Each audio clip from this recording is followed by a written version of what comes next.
Iran और Israel में तनाव बना हुआ है। गाजा पट्टी और लेबनान में इजराइल के हमले से ईरान पहले ही बौखलाया हुआ है। इसलिए ईरान ने 1 अक्टूबर को इजराइल पर मिसाइलें दागकर उसे बदला लेने का फैसला किया। इस अटैक में इजराइल के एयरबेस को हानि पहुंचाने का भी दावा किया गया था।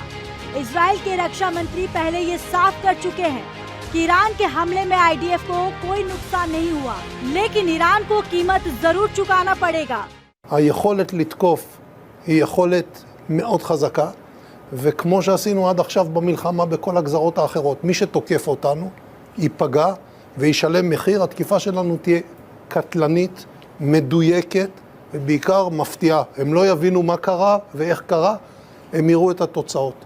והדבר הזה הוא תהליך של תאום שנעשה מהלוחמים בשטח ובמפקדות, עובר עד הרמטכ"ל, מהרמטכ"ל לשר הביטחון, לראש הממשלה, כולנו, כל ציר הפיקוד, מיושר ומחודד סביב העניין הזה. इजराइल हमला कब करेगा, इसको लेकर तमाम अटकलें हैं, मगर इतना तो तय है कि जवाब जरूर दिया जाएगा। और ऐसे में ईरान भी अपनी तैयारी पुख्ता होने का दावा कर रहा है।